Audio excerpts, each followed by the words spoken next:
שלום חברים, אני מעוניין להראות לכם בהדרכה כיצד אנחנו מתכננים אסטרטגיה פסיבית בשוק האופציות. השלבים לביצוע האסטרטגיה: דבר ראשון, אנחנו מבצעים חישוב שהוא סטטיסטי. לאחר מכן בונים את האסטרטגיה לפי התכנון הסטטיסטי, לפי התוצאה הסטטיסטית. ומה שנשאר לנו במהלך החודש זה לנהל את האסטרטגיה ולשנות אותה במידת הצורך. מבחינה סטטיסטית, 50% מהזמן מדד תל אביב 25 מדשדש בין פקיעה לפקיעה בתחום של 50 נקודות. התכנון של האסטרטגיה הוא לבנות אסטרטגיה בדיוק בתחום של הדשדוש. מכיוון שהאסטרטגיות יכולות לתת לנו יחס סיכוי סיכון מעל 2, סטטיסטית אם אנחנו נתמיד אנחנו נרוויח כסף. אסטרטגיה לדוגמה, לפקיעה בפברואר הקרוב אני מתכנן פקיעה ב-1130. אסטרטגיה שניתן לבצע זה פרפר ב-1130 על ידי קנייה של 1 קול 1170, על ידי קנייה של 1 פוט 1090 ומחירה של קול אחד ופוט אחד 1130. הצפי הוא שהפקיעה תהיה ב-1130 וכל האופציות יימחקו. במידה והאופציות באמת נמחקות תהיה לנו שיא רווח קרוב ל-2800 שקל.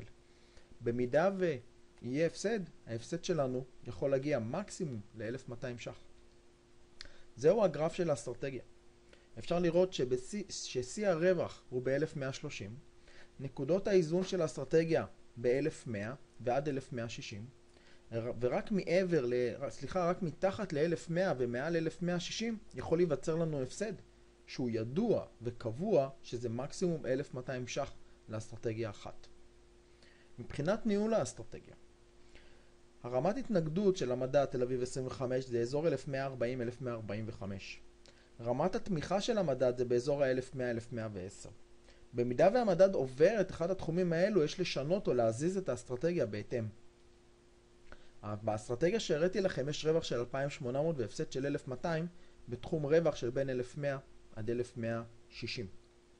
למעשה זו אסטרטגיות שהיא די פסיבית לחלוטין. אתם יכולים לבנות כל חודש את האסטרטגיה הזאת ומבחינה סטטיסטית אתם תרוויחו כסף. העניין הוא שצריך להכיר את שוק האופציות ולדעת כיצד לתכנן את האסטרטגיה בהתאם לדוח הסטטיסטי.